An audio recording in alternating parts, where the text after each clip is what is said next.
Hey everyone, I am Yvette Lloyd.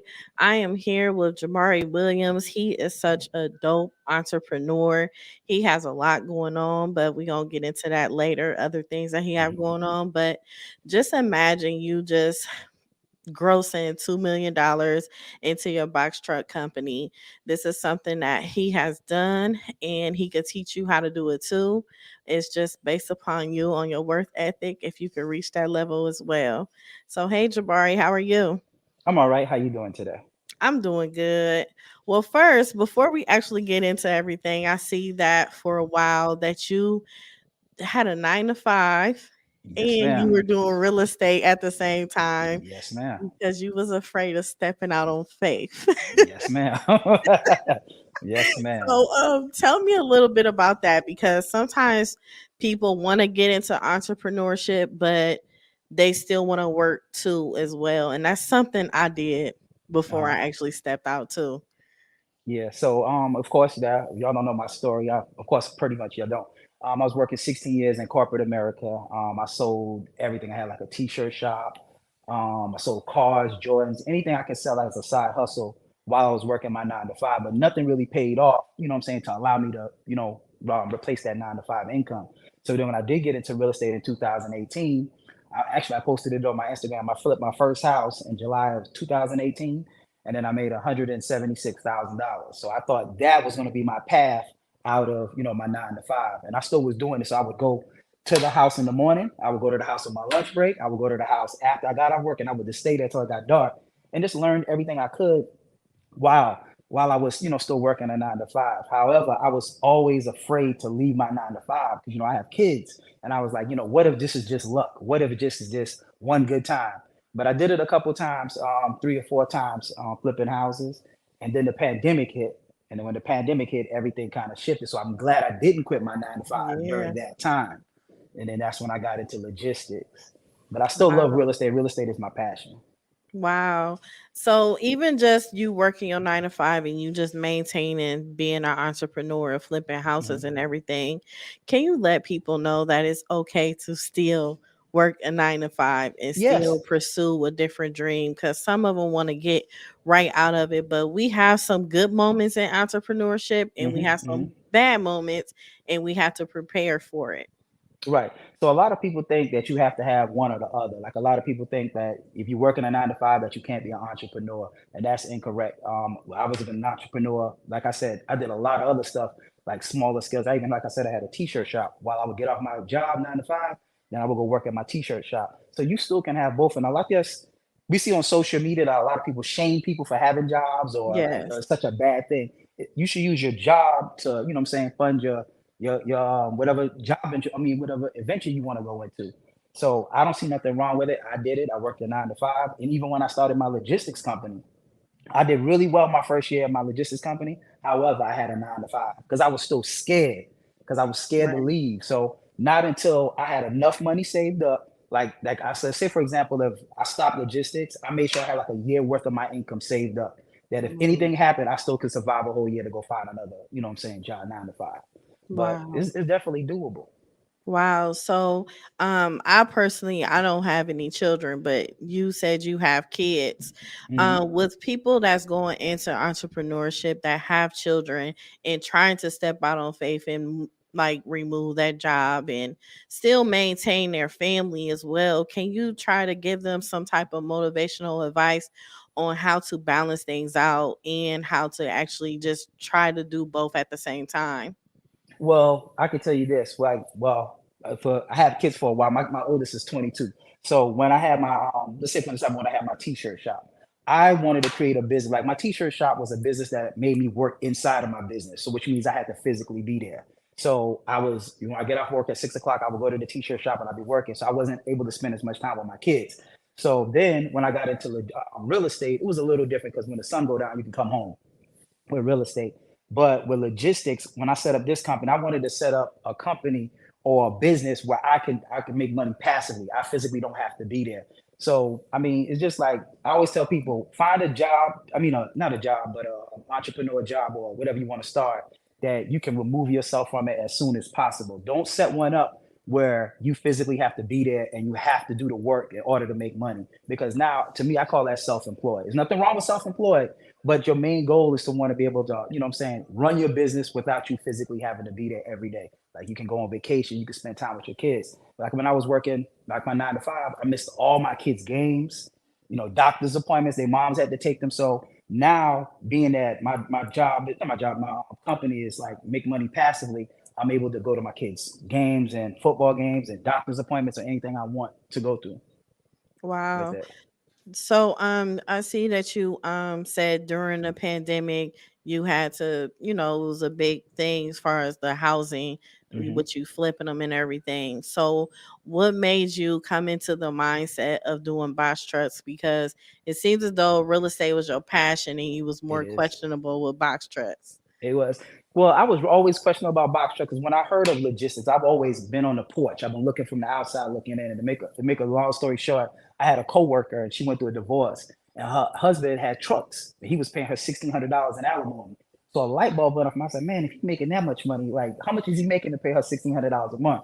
So I always wanted to get into the logistics field, but I only knew about tractor trailers. I never heard of box trucks. So Okay. then when somebody introduced me, then I had my other coworker, her boyfriend was already doing box truck. So I heard box truck like 2 or 3 times that day. Then I reached out to one of my homeboys and I was like, you ever heard about box truck? He told me about Amazon. So he's like, I got a guy that's already doing it. So he introduced me to the guy that was doing it. And then that's how I started off because I didn't want to go and purchase a tractor trailer because I know they make a lot of money, but the Yeah. repairs and the maintenance will knock you out the game. So he told me the rental route. When he told me like you can start your whole company for under $5,000, I thought he was joking. I was like, nah, that's not true. That's not possible. But literally, I started my whole company for like $3,200. So Wow. yeah. So I know in the box truck industry, some people believe that they have to purchase their own box truck, Hmm. get these loans, trying to figure out how they're gonna get it and everything. And then you have another route where you can rent your box truck from rental companies and you can Correct. utilize it that way. Do you feel like it's more of a profit or a loss with renting it? Compare renting it to actually ownership. For me, I'm a big advocate for renting, especially starting out. Okay. And like you said, a lot of people always tell people to buy, buy, buy, buy. I always look at it, if you buy a box truck in the beginning, especially if you're not familiar with that industry, it's like marrying somebody on the first date. You stuck with that person. If you rent versus owning is the same steps, nothing changed. However, when that truck break down, if you don't have $10,000 to $15,000 in maintenance or credit card, line of credit, you'll be out the game quick. So I Yeah. speak to people on a weekly basis that they don't want to listen to me. They think, oh, rent is too high, rent is too high. What they don't fail to realize is like if they spent their last on a truck, the first breakdown, they're out of business. They have to literally rent a truck to pay for a broken truck. It just becomes too cost, you know what I'm saying? It doesn't make sense. Like I have a best friend right now. His truck has been broke since August of last year. He's in a rental Ooh, truck. Yes, yes. man. It's So just that maintenance, the man. maintenance will knock you out. And so that's what people don't understand. Yes, for a rental, you pay a little bit more, but I'm paying for a peace of mind. When I make my money and my money goes to my bank account, it doesn't leave unless I want it to leave. You see what I'm saying? So Yeah. that's why I like the rental process. Of course, the pros of owning a truck is yeah, you might have a $1,500 a month payment, but you still, when you're making that money, you need to be putting some aside for the maintenance. And most people don't. They spend their maintenance money. So when the truck breaks down, they can't fix it. So what you actually using rental Hmm. box trucks, and you said that your startup was like 3,200. What Hmm. did that 3,200 go towards? Was that including in you renting it the box truck Hmm. Yeah. or So just everything else? I paid $200 for my LLC in the state of Georgia. I'm in Atlanta, Georgia, by the way. You Okay. can spend 100, but I got mine like expedited, so it's $200 for my LLC. I paid $680 for my authority, and that's your MC, your DOT, your BOC3, all of the paperwork for the logistics part. Then I put 1375 down for my insurance down payment, and then I put $1,000 down for my rental deposit. So that's how much it cost me to get up and running. Wow. Do you need any other type of insurance when you go in between? Do you do personal box trucking as well, besides Amazon? No, I do. What you mean, like personal, like other contracts? Yes. Yeah, I do the DAT load board as well, but not as much. That's not my bread and butter. Like I only do the DAT. Okay. Like if my drivers are at a certain location in the morning and then we look for a lot route coming back. But sometimes if my loads drop off at 3 or 4 o'clock in the morning, the dat load board is not opened up at that time. Oh wow. So Mhm. how was it your first year in actually doing a box truck and you just like, okay, I could dig this. I could keep going. Well, my first year, I was running around, made all the mistakes, all the rookie mistakes, the newbies mistakes that everybody made. I was glued because remember I was working the job, so I'm at my job like a Yes. crackhead on my phone all day, looking at the load board, acting like I'm working, but just like always watching the load board all day. So my first year was good. A bunch of learning curves. Had to figure out, the right drivers. I had to get my system in place. I had to make sure my truck was running 7 days a week. So it was good. I'm not gonna say it was bad, but trust me, I made a ton of mistakes along the way. You know what I'm Right. saying? A ton of them. Yeah. I know one thing. I know a few like family members and friends that were going into Amazon. Amazon don't help you with nothing. It's like They it don't. seems as though they just want you to just, all right, you already know what you're doing. You already came to me, so here. Yep. So That's did how they you work. really? It was. Yeah. Yeah. So that's exactly how it is. Because I don't know if you know my story. Like I never drove a box truck before, so I started off with a Wow. driver. Yeah, so I neber drove. I started off with a driver because remember I was working. So when I was working, I had to be a little bit different from everybody else. I had to put a driver in there the first truck. But my drivers, when they go there, that's all they used to tell me, like they rude. And I've been there a couple of times when I go to the Amazon facility too. But they're not going to tell you nothing. When you walk in there, they cutthroat in there. Wow. So what is Mhm. some of the steps that people could do as far as getting involved with Amazon and starting a box trucking company? And I know you offer things in between that too, but what is like some of the steps that they can expect if they come to you for courses? Well, if you come to me, I'm gonna show you the ropes. I'm gonna show you from A to Z how to do everything from Amazon. I have like ebooks, I have a master class. But if you don't like, you know what I'm saying, like you just want to browse and try to, see what it's about, familiarize yourself with it, then I also have like YouTube, free YouTube. I have like a bunch of videos on my YouTube and on my Instagram. I always post like a reel like every other day with like some information, like to give out some content for people to learn and box trucks. And I also provide, consultations as well. That is Phone good. consultation. That is real good. So, in the time frame of you doing box trucks, how much do you find yourself enjoying it for from you going from doing real estate to doing the box truck? Do you found them relatable or no? Well, to actually be honest with you, I still love real estate more. Like real Really? estate is like, yeah, real estate is my passion. Even though it's a lot more work, is when they always say do something that you're passionate about. Like I'm passionate about real estate. I like to see like a house that's raggedy and torn put back together. Well, logistics because I'm not physically driving the truck and I don't like driving. Now don't get me wrong. I love the money and the freedom that logistics has provided me, if that makes sense. So now every day when I wake up, I can do what I want to do. I can make money passive. Every morning when I wake up in the next morning, I already made money that night with Amazon. So don't get me wrong, I love logistics, but my passion is also with real estate. So that's what I'm physically right now trying to get back into because I don't have nothing to do in the daytime. So I got to find something to do, to pass my time. So, are you driving any of the box trucks or no? No, no, ma'am. I drove a box truck one time. I drove it Really? from what? Yeah, I had a driver. He wanted me to move it, so I picked up the truck, drove it like about a mile, and that truck was bouncing so much like this the whole time. I was like, nah, this is not for me. I was like, this would drive me crazy driving this truck for 6 hours or 4 hours, however many hours. So it just wasn't for me. And I don't like driving a car, to be honest with you. So I just don't like driving. So, how many box trucks do you have currently? Right now, I have five So you on the have road. 5 box trucks that you Hmm. are renting. Hmm. Really? Yeah, and at one point I had eight. You know what I'm saying? So Really? yeah, during peak season, when peak season come up in November, I'm gonna scale back up to probably 8 to 10 trucks. So that's the good thing also about renting a truck. I don't have no commitment to it. So when peak season hit, I can pick up, 8 to 10 trucks and like kill it during peak season. Then when it gets to the slow season in January, I just turn the trucks back in. I have seasonal drivers that I done did that with for the last 2 years. So you don't find that a lot more expensive when you're renting it? Mm-mm. No? No, So I look Man, at it like this. I'm just trying to like put Let me that. tell you, let me tell you how I look at it. I look at it like this. If I can clear $200 a night per truck, right? See, a lot of people, when you speak logistics and I tell them like, oh, I make $200 after all my expenses with a truck. In their brain, they're like $200. That's not going to change my life, right? It's not. That's not. I'm not saying it's not no money, but think about this. That's $200 a night per truck. I have 5 trucks, right?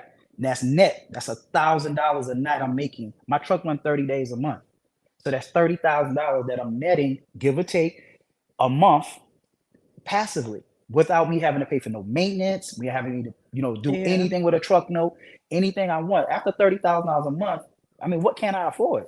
You know what I'm saying? that's Like, true. yeah. So that's That's how I look true. at it. Now, if you own the truck, let's just say you made $50,000 a month because you make more because you don't you're not paying a rental. But guess what? Every other month, 10,000, 20,000, 10,000, 20,000. You're Yeah, gonna be right back to where I'm at with the 30,000 a month. And if that's I want more true. trucks during peak season, let's go pick up more trucks. That's true because you got to deal with brakes, rotors, Yes, and I'm talking engine, about my homeboy, tires. his truck first time went down was 2,000. The next time it was 4,000 for the turbo. Then the next time it went down was the motor, $19,000. Like that scares me. Like every time I go Yeah, and say, you know what, I'm gonna buy a truck. As soon as I do a consultation with somebody, like a week coming up or a week, and they be like, man, I spent $30,000 and I don't even own the truck no more. They scare me right back on the porch. man, I'll be hiding on the porch. Yeah, I do. That would make my blood boil. Yeah, because it's like you think about all the expenses you would have Yeah, once it do break down, but yet when you renting something, is technically not your responsibility. it, And then if you get the insurance coverage for something, that's covered on another end, yeah, and you done spent so much yep. in that coverage. So a lot of people don't understand. Like they feel like they got to hit a home run. So when you have one truck and you own a truck, they trying to get that $1,000 load. They got to hit a home run every night. I don't have to hit home runs every night. I hit base hits, and I just why this need every day to survive. And then I look at it like this: say for example, if you had a best friend, right, wherever you stay at, and or let's say a best friend or friend, and they had a house, and it was like in a attraction area. And let's just say the mortgage is $3,000 on that house. But let's say in the regulars, it's like 2,000 for everybody else. But they got a nice house in a nice area. And it's $3,000. And they say, hey, I'm going to Dubai for a whole year. What if you rented a house for $3,000 a month? You don't have to pay for nothing in the house because remember, the homeowner is going to pay for all the maintenance and anything breakdown in the house. Now, you took that same house of $3,000 and you turn around and put it on Airbnb, and then that house made you $15,000 a year.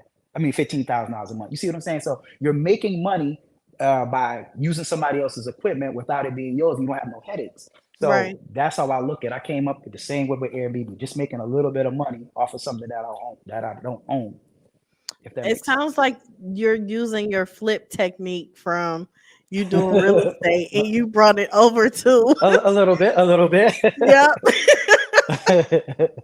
Yeah, seriously, because that's just like you just flipping a home instead of having a responsibility of renting it out to Yes. people or having, people that get government assistance and pay for like housing or something. Hmm. Instead of you dealing with the maintenance and the people and not knowing if you get your rent or not, you just flipping the house and just get your whole Getting all lump my sum of profit. money. Yeah, right. Yeah. Exactly. Exactly. That's exactly what I'm doing. Yeah. Yep. So I mean that's a good strategy though because it's Yeah. like some people don't think that way to things to be cost less because a lot of times we have this big huge vision and we think we have to have all of this stuff and do all of these things is really technically us being extra and just doing the most when we could just cut the cost and just get it in and out and start you know Yeah. residual Yeah. income come start coming in. And see, that's how it is. Like, for example, when I first came into the industry, like, we've always been taught ownership, ownership, ownership. Owning real estate that's appreciating is totally different from owning a depreciating asset. You see what I'm saying? I buy Right. this box truck for 50,000 in a month is only worth 40,000 or 30,000. That's different from buying a house too. So that's another reason why a lot of people don't understand. It's different when we talk about owning stocks and bonds and real estate, stuff that appreciate. A box truck ain't gonna go up in value. So I don't want to. I'm not in the business. And if you think about it too, all of the big logistics companies do the same thing. They buy them trucks. Let me give you another better example. When you go to Enterprise and you rent a car, you're not going to rent. It's 2023. You're not going to rent a 2019 car, 2020. They always have the new cars. When that Right. car hit a certain amount of miles, guess what they do? Send them off to sell. Send them off to the Yeah, and they don't have auction. to worry about the auction. They get rid of it before the maintenance problems start coming. So that's the same thing. That is true. I never thought of that. Yeah, you ain't gonna rent no 2020 car. It might be a nice car to us. Like, ooh, I want this 2020 Escalade. Nice car for us, but they said they ain't dealing with it once they hit that maintenance time. Yeah, that's true because they let the customers run up them miles and then Yep. Get give it rid of on it. over to auctions Yep, or that's exactly what they do. car dealerships, and that's why we got so many cars in the industry, in the car Right, right. industry now with high mileage. Yep. Yeah, that is so true. So, Mhm. as far as you doing logistics, how many years have you been doing it now? Since 2021, January. So a little over about 2.5 years. Oh man, you moving, huh? Yeah, yeah. Trying to So, trying to so what are your plans for the next 3 years? get back into real estate. That's my next near goal right now, real estate. And then eventually, I do want to do like motivational speaking, like especially with the youth, because I think a lot, especially young black males, they only think that you have to be a rapper, drug dealer, Yeah, athlete to be able to be successful in money. Nobody really that's true. glorifies being an entrepreneur like that. So I want to definitely give back to that, like a nonprofit or something. That's good. That's where a Yeah. lot of your blessings will come from too. Yeah, yeah, I gotta save these boys, man. I mean, like I just definitely want to save the youth. They just misguided right now. Yeah, that is true. So, what you do in the box company, all of your contracts and everything just go through Amazon only? Well, I do Amazon like 99% of the time, and like I do the dat load board a little bit. But Amazon is super simple. It's easy. Like literally, once you learn Amazon, you can run your whole company from your cell phone. And literally, I spend less than 30 minutes a day running my whole entire company because with Amazon, you don't need a dispatcher. I don't know if you're familiar with, but if you don't need a dispatcher, Yeah, a dispatcher gonna charge you 10%. ten You don't. percent. Yep. Then you're gonna go through a factoring company, gonna charge you 2 to 4 or 5%. There's no paperwork. There's nothing to submit. Everything you just book the load is yours. Your driver go show up. You pick up the load. You do the same thing the next day. So it's super simple. So that's why I always tell people, Amazon to me is super simple. It kills the dat load board, in my opinion. So I know it's a few questions I know people may will ask. Do they need CDLs and do they check credit Mhm. or even do background checks? Okay, so for Amazon Relay, what we're doing is Amazon Relay is a little bit different from Amazon DSP. That's a good question because I get that question all the time. Don't Amazon do background check? Amazon DSP does do background check. That's when you see the people put in a little vest and come to your house and deliver a package with a sprinter van. Right. They Yeah. do background checks, driving records, all of that because they can't send a criminal to your front door. Right. Now, Amazon Relay, what we're doing is we're picking up freight from an Amazon distribution center and we're taking it and delivering it to the post office. So with Relay, there's no background check at all. For a 26-foot box truck, if it's 26,000 and below, and that's all I run, is non-CDL. Okay. And also for what I'm doing, because I'm renting the truck, I'm not buying the truck. There's no credit check. There's no credit given at all. So Okay. this credit is not needed in the whole equation. So Okay. it's pretty simple. Yeah, I mean, yeah, seriously. I Hmm. think I think the main thing when people go into entrepreneurship, they have to understand they have to put their money back into their business. Hmm. Even though when you see a huge money flow coming in, you have a good run and a bad run, Hmm. you still have to, save that money for your bad Hmm. run so you can be able to cover a lot of things to keep going. And I know that's like something that people need to know. Yeah, yeah. Peaks and valleys. Because like in peak season, you should make enough money in November and December. Because in January, logistics slow down. Ain't nobody really ordering stuff. Nobody's buying nothing because they don't spend all their money during the Christmas time. Then you got to wait till tax time. Then that's when the money start coming back out. Mhm. So I I had to have learn that the hard way. yes, definitely for sure. I got a few questions from someone. They said, did you say that Amazon packages are going to the post office? Yes, Amazon Relay. What we're doing, we're picking up freight from the distribution center and we're delivering it to a post office. And it depends on which area you in. Sometimes we deliver it from Amazon to Amazon. Okay. Okay. That's good. I hope you guys got that one. Mhm.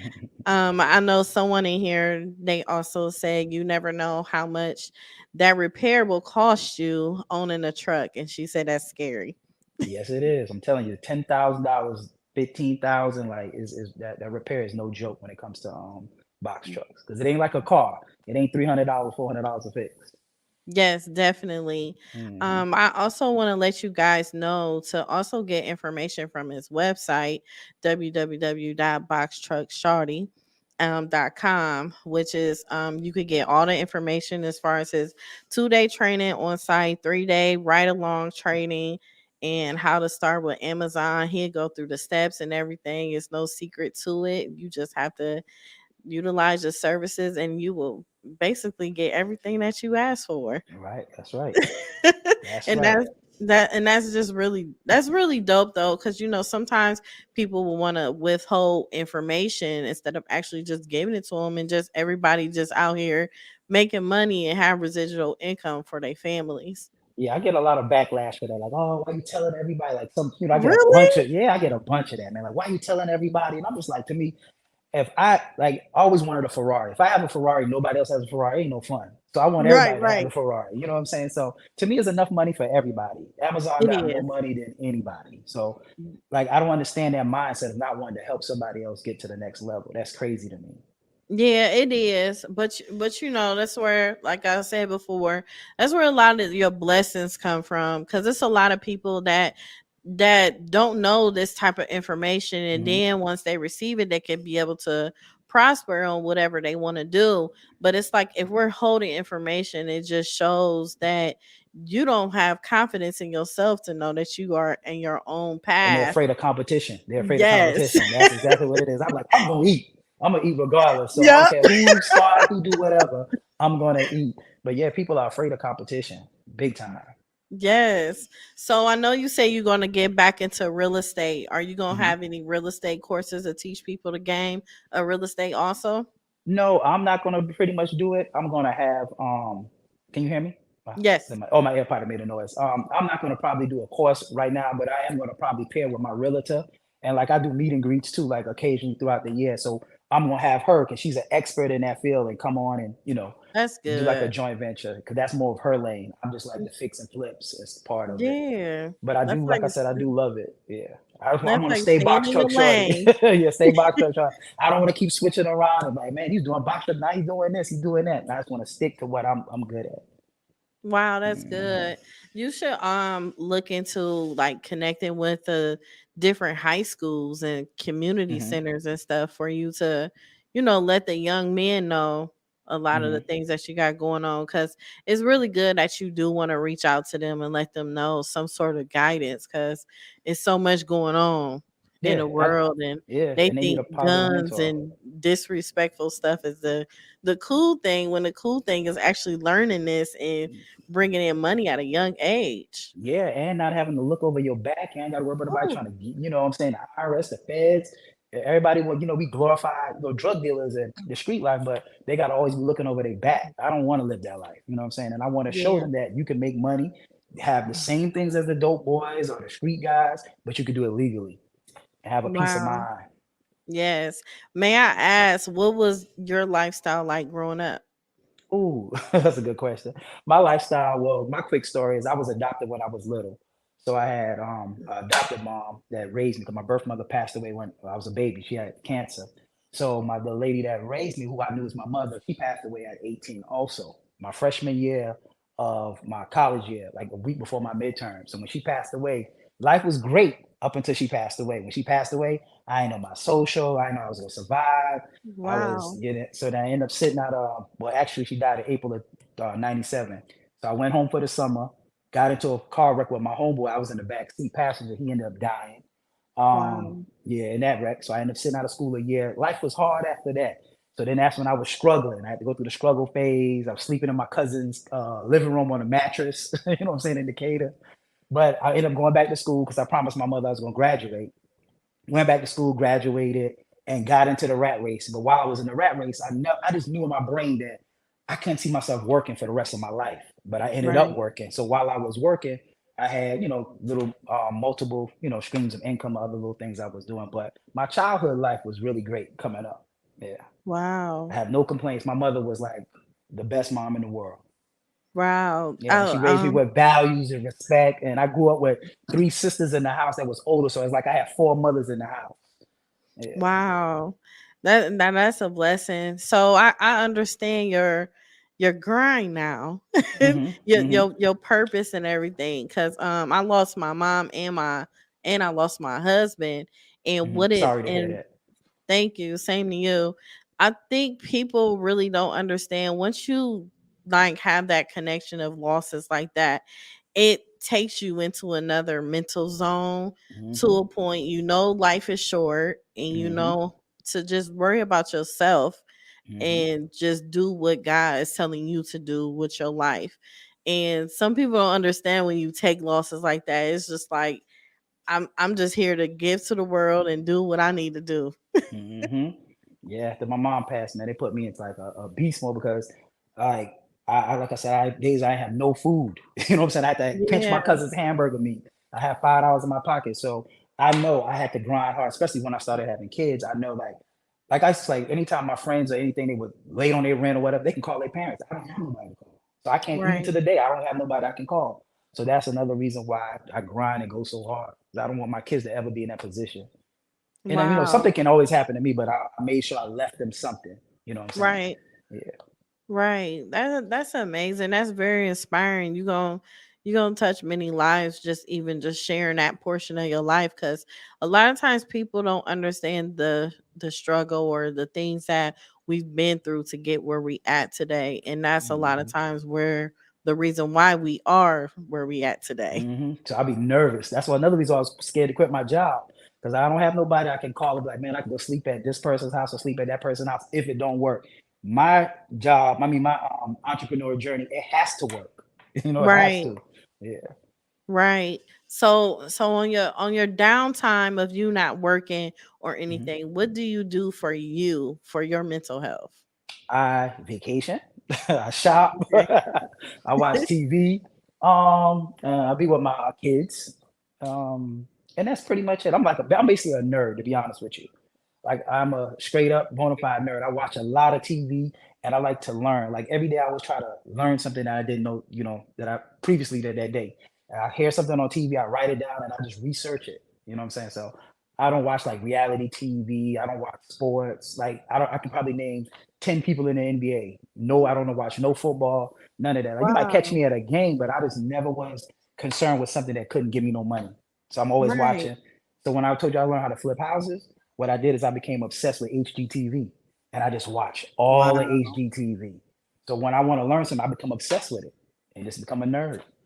Wow. That's Yeah. like dedication and focus, because a lot of times we usually kill our time with things that is not meaningful Hmm, for us hmm, to be able to grow in whatever field that we in, and for you to utilize your time into watching things that are educational, and for you to be able to have leverage in your own personal entrepreneurship hmm, journey. It creates you to build so much wealth and leave so much for your family and even just have a comfortable life for yourself. And hmm, sometimes people don't see it that way.